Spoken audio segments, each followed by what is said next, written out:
Welcome back to Base Camp, WNC. This is the first snowfall of 2025. We got a massive blizzard of 3 inches if you stretch it out. So hopefully we'll get a little bit more snow than this. I know there's a whole bunch of people out there thinking I'm crazy, but I kind of like the winter. I like the snow. And the people I really deal with that don't like it, what I've really found is they don't have the clothes, they aren't dressed for it. And, you know, if you're really prepared, it's a good time. So I was out this morning. As soon as the light came up, it was 7 degrees, windy. So according to all the calculations of the weather department, it was like below 0 wind chill index.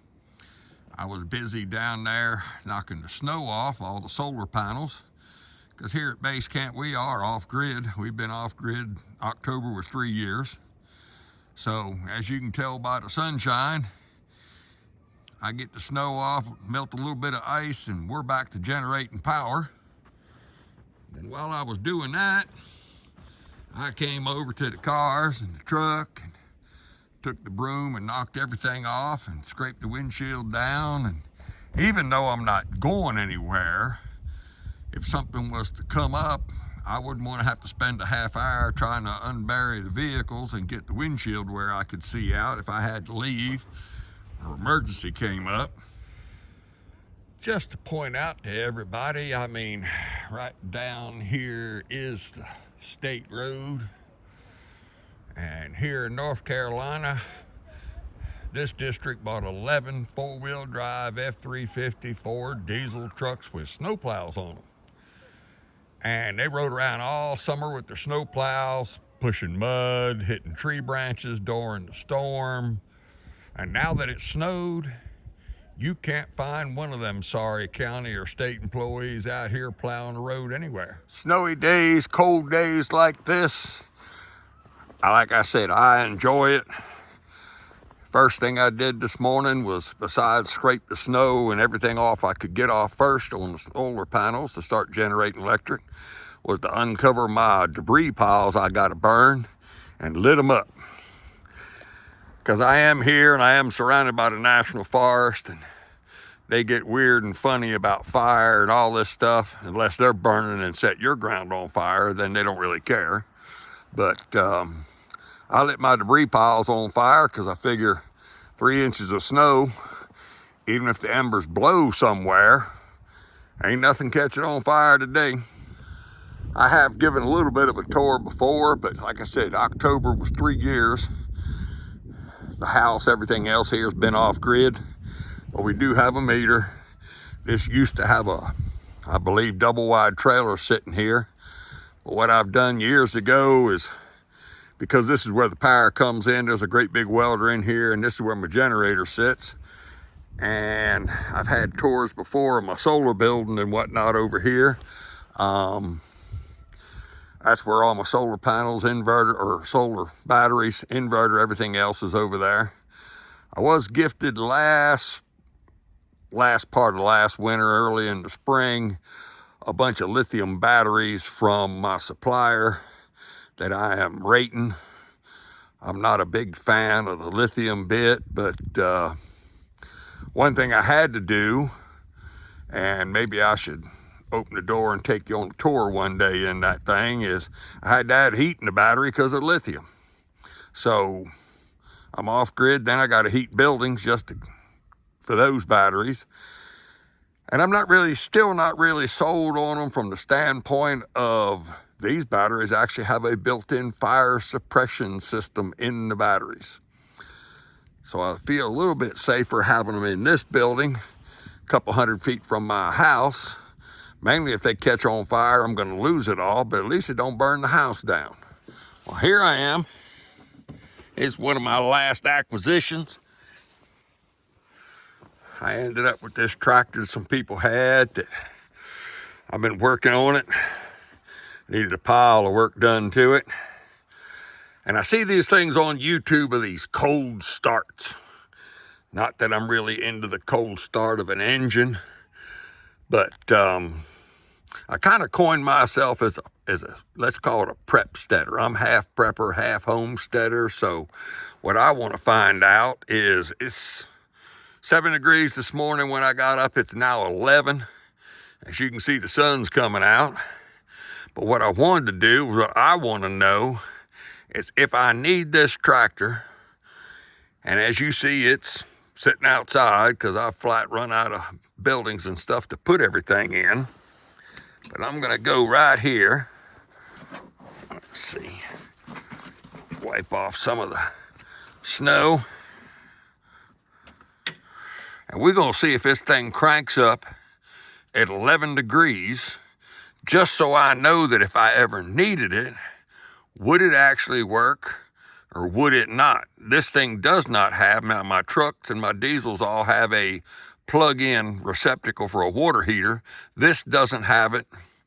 Of course, this thing's a John Deere, so I mean, it is a Yamar, and they are available, so it looks like I probably will put one on there just to have one. But here it is. Let's see if we can get it to crank at 11 degrees.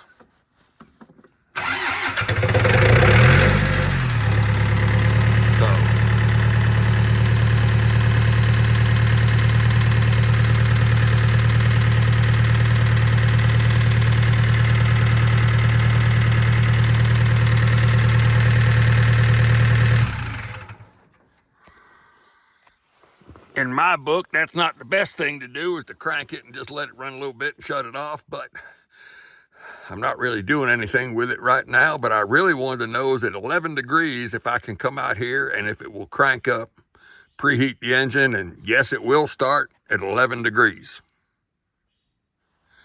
I realize this is a little bit different format than what I normally do, but I wanted to film a bunch of different things. This is all part of it.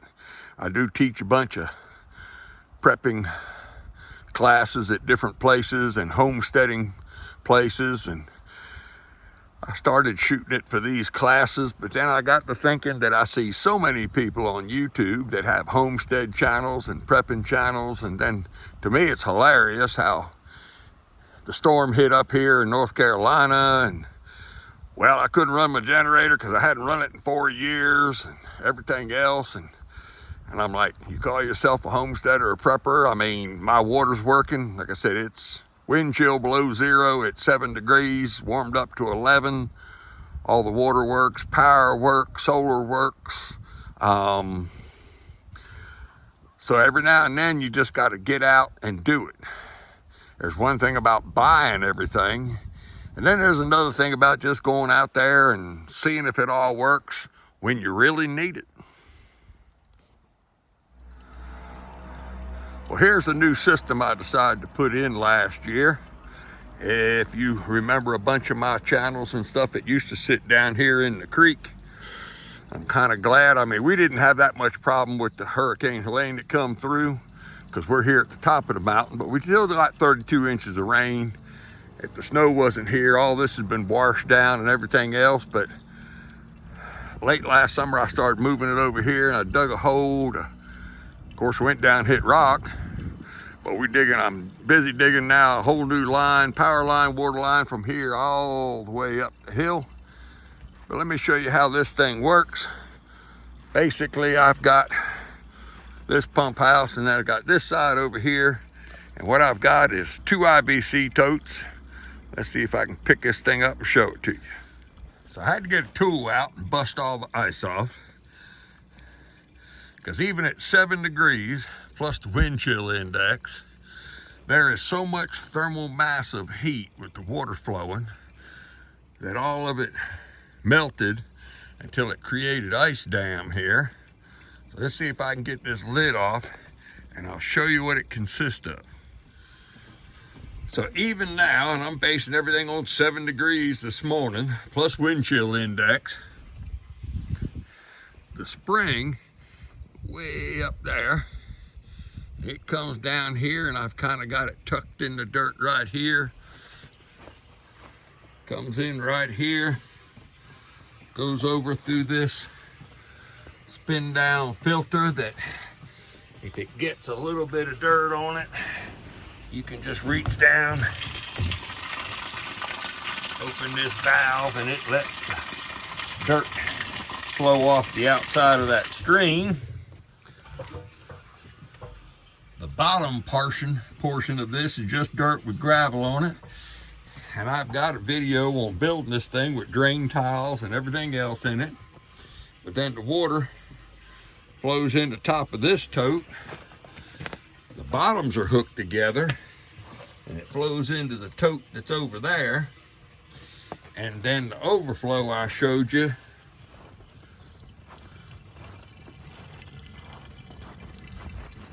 actually comes out right here, goes in there, and it then comes across the little path and goes out with the overflow pipe. So Brian and everybody that's watching these things, when I tell you that you've got this IBC tote that's basically a little bit better than a cubic yard of water, the thermal mass is not going to freeze. The water's flowing across the top. And it keeps it from freezing here at 7 degrees. Let me turn the light on and I'll show you this thing. And all this is one of these really simple 1 horsepower pumps from Harbor Freight. And yes, I've got heat tapes wrapped on everything. And this sends it all the way up to the cisterns, all the way up the hill.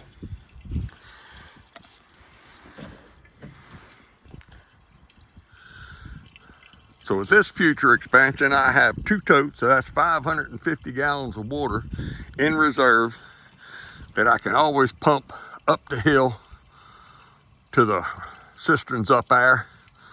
Well, at least hopefully when I get this water line buried and electric line, but it works when it's not froze. I guess it would work now. I think I drained that hose. Well, this video is a little bit different than my usual, where I'm doing water, solar power, building. So tell me what you think, leave comments.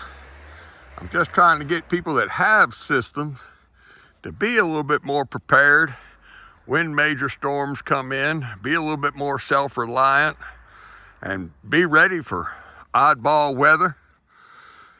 And of course, here comes the advertisement. If you ever need help, this is what the Carolina Homestead Planner does. We do consultant work. I mean, if you send me pictures, I'll work with you over the internet or whatever and help you as much as I possibly can and give you all the suggestions. I do travel. I do consultant work. I do building and installations. So if we can ever be a help to you, just contact me there at the email at the bottom or go on to YouTube.